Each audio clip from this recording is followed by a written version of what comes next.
Good morning. I'm Ron Moore with your Morning Cup of Motivation. And I'm wrapping up this post-Easter little mini-series I've done this week. And you remember on Wednesday talked about the road to Emmaus and how Jesus caught up with Cleo, and we're not told who else. I'm thinking it's Mrs. Cleo. Walked with him 7 miles, explained all the scriptures. Wouldn't you have loved to have gotten the tape series on that one? I'm telling you, to have the author of the book explain it to you, that would have been something else, let me tell you. But so they get there, and they remember all this time now, they didn't know who he was. They didn't know who it was they was talking to. They didn't know that. And so finally but they just knew that, man, something was different. Their hearts stirred within them. Their hearts were on fire within them. So they get to their house, said, hey, you need to stay with us tonight. It's too late for you to go. So he sits down with them, breaks the bread with praise over him, and immediately they knew it was Jesus. And then, I'm telling you, he just splits like a dirty shirt. He is gone. He's gone from their sight. He vanishes. And they're wondering, oh my gosh, what just happened? And they had to go and tell people about what Jesus had just said to them, what he'd just done for them. Now, I don't know all the reasons that he vanished, okay? I'm sure it's much deeper than this, and yet how profound is this? That the fact is, when Jesus has done something great and mighty in your life, something worth talking about, you can't hold on to Jesus.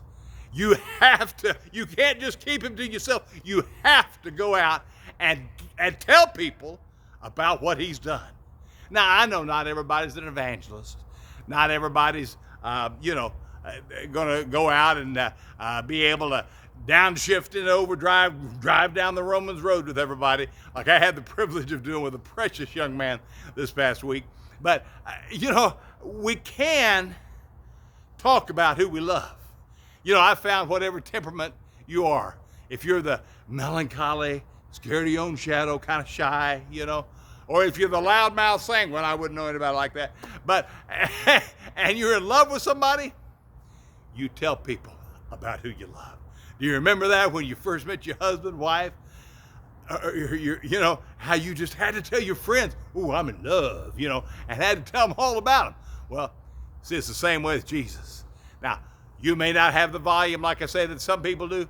Maybe you're telling somebody about Jesus is just taking them a sack of groceries to a family who can't feed their family. I don't know. But there's something in you. You've got to talk about Jesus to other people. And so I want to challenge you today. See, that's really the thermometer to know whether you're on fire for Jesus or not. Do you have that desire? Do you look at opportunities to share the gospel with people? Don't tell me you're afraid. Listen, if you love somebody, you're going to talk about them. So I just want to challenge you this weekend.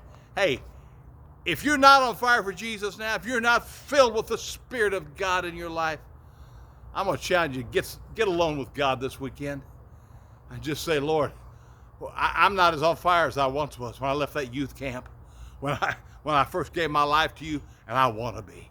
And I'm telling you, let him show you great and mighty things from his word that's going to light your fire. And you're going to have to tell people about Jesus. Have a great weekend. I'll talk to you again on Monday. Bye-bye now.